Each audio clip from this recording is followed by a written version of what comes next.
$2 trillion. That's what the United States spent on the war in Afghanistan over 20 years. $2 trillion that could have built infrastructure, funded education, and transformed communities. And here's the thing. Most Americans had no idea it was happening in real time. The costs were hidden, spread across decades, financed through debt and monetary expansion that made the price tag invisible until it was too late to matter. And the price of war is far from its only cost. War is one of the most atrocious things we humans do to each other. I hold a strong belief that war should be avoided at all cost, and that to do so, we need to hold governments accountable and do our best to remove the profit incentive from perpetuating them. What if governments couldn't hide the cost of war from their citizens? How would that change the way we fight them? I'm Brian Bundy, and this is Love and Hard Money. Today we're exploring a provocative thesis that hard money, money that can't be printed at will, could be one of the most powerful peace technologies ever created, not because it makes war impossible, but because it makes war honest. Let me start with two pieces of news that might seem unrelated, but tell the same story about how modern government finance works. First, let's talk about Afghanistan. According to a Brown University study published after the U.S. withdrawal, the war in Afghanistan cost the American taxpayer over $2.3 trillion spread over 2 decades. That includes direct military spending, veteran care, and interest on the borrowed money. The Cost of War Project found that much of this was financed through deficit spending, essentially putting it on the national credit card. Now fast forward to this month. According to reports in Defense News and other outlets, there are discussions in Washington about significantly expanding the defense budget.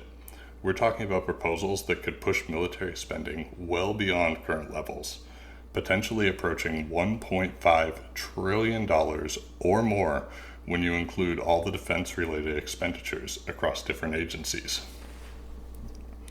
Here's what connects these two stories. In both cases, the money doesn't exist in any traditional sense. It's not sitting in a vault somewhere. The government isn't asking citizens to directly fund these initiatives through immediate tax increases. Instead, it's created through a combination of borrowing and monetary expansion, tools that are only possible in a fiat currency system. This is where Bitcoin enters the conversation. And I want to be clear, this isn't about whether these particular military expenditures were justified or not. That's a separate debate.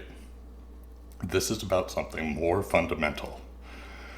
The relationship between the type of money a society uses and the constraints on government power, particularly the power to wage war.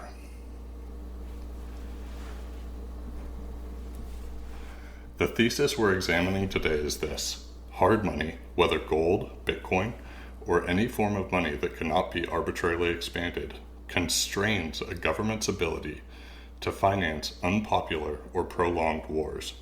And that constraint might be one of the most important checks on state power that a free society can have. Let's break down how modern war finance actually works, because it's deliberately obscured from public view. When the United States entered Afghanistan in 2001, there was no war tax.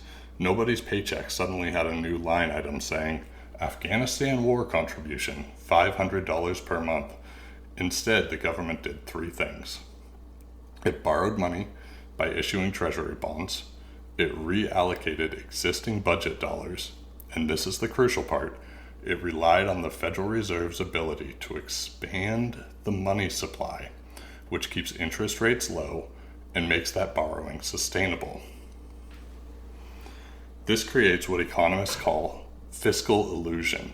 The costs are real: soldiers, salaries, equipment, operations, but they're paid for in ways that don't create immediate pain for voters. The pain comes later in the form of inflation, debt burdens on future generations, or opportunity costs that are nearly impossible to calculate. By the time the bill comes due, The political decisions have already been made. Now contrast this with how war would work under a hard money standard. Imagine if the United States were on a Bitcoin standard, or even a traditional gold standard. The government spending would be constrained by the Bitcoin or gold it actually possessed. To finance a war, it would have only a few options. 1. Raise taxes immediately and directly. Tell citizens, we're going to war and your taxes are going up 15% to pay for it. This creates immediate political accountability. Citizens can evaluate whether they think the war is worth that cost. 2. Cut spending elsewhere. We're going to war, which means we're cutting Social Security, Medicare, and infrastructure spending. Again, immediate trade-offs that voters can evaluate. 3. Sell assets or borrow at market rates. But under a hard money, the government can't manipulate those rates or guarantee that lenders will buy the debt. If the public doesn't support the war, they won't buy the war bonds, and the war becomes financially impossible. This is not a theoretical distinction. There's historical evidence for this dynamic. Consider World War I. In 1914, all the major powers were on some form of gold standard. The expectation was that the war would be short, partly because economists and military planners understood that countries couldn't finance a prolonged war when constrained by gold reserves. But then, something happened. Countries began suspending gold convertibility. They started printing paper money that was no longer backed by gold. And the war that was supposed to last months dragged on for 4 brutal years, financed by monetary expansion that would have been impossible under a strict gold standard. The economist Benjamin Anderson wrote about this in his 1949 book, Economics and the Public Welfare, arguing that the ability to print money during World War I transformed the nature of warfare itself, making it longer, more total, and more devastating than would have been possible under a hard money constraint. Or look at the Vietnam War. In 1971, facing the costs of Vietnam and domestic spending programs, President Nixon closed the gold window, ending even the limited backing of the dollar by gold. This allowed the United States to continue financing the war through inflation rather than making hard fiscal choices. The war became deeply unpopular, but it could continue because its costs were hidden in the declining purchasing power of the dollar rather than explicit tax increases. Now, I need to address the counterarguments here because they're significant. First, wars did happen under gold standards too. The Napoleonic Wars, the American Civil War, and even ancient conflicts. Hard money didn't prevent these. That's absolutely true. But the argument isn't that hard money makes war impossible. It's that hard money makes certain types of wars more difficult, specifically prolonged wars without broad public support. Second, hard money creates real economic constraints on governments. Proponents of Keynesian economics point to the inability to respond flexibly to crises, which can lead to crushing deflation. One interpretation of the Great Depression is that it resulted from the government's inability to adjust the money supply under the gold standard. Austrian economists, on the other hand, argue that free markets are self-correcting, and that the Depression's deflation actually resulted from the newly created Federal Reserve's manipulation of interest rates. The historical evidence can be viewed to support both these interpretations, which is why this debate continues. Third, even under a Bitcoin standard, governments could potentially operate parallel fiat systems for military spending, or find other ways to finance wars. The constraint isn't absolute. These are legitimate concerns. The question isn't whether hard money is perfect, but whether the trade-offs are worth it, and specifically, whether the constraint on war-making power is a feature rather than a bug. Here's where the ethics become really interesting. There's a hidden moral dimension to how we finance war. When the government can spread the cost of war across time and across the entire population through inflation, it's making a choice for future generations who have no say in the matter.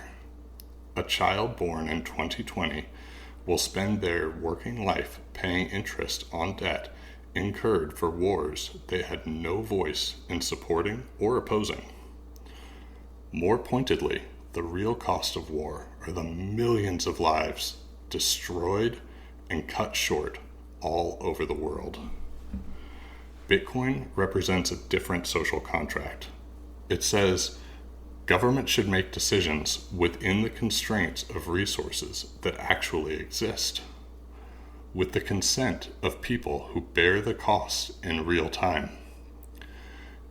If a war is truly necessary and just, citizens should be willing to fund it directly. If they're not willing to do that, maybe that tells us something about the war itself. So what does this mean practically? If we take this thesis seriously, Bitcoin isn't just a hedge against inflation or a speculative investment. It's potentially a check on state power that we haven't had since we left the gold standard. It's a way of forcing fiscal honesty and democratic accountability. But here are the questions worth sitting with.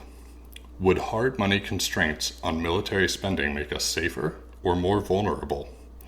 If the United States couldn't finance its military through debt and inflation, would that create a more peaceful world, or would it create a power vacuum that other nations would fill? Is the problem really the money, or is it the lack of democratic engagement?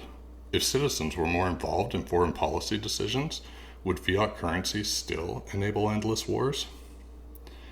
And perhaps, most importantly, how do we, as individuals, corporations, organizations, and governments, navigate the transition from fiat currency to a hard money standard?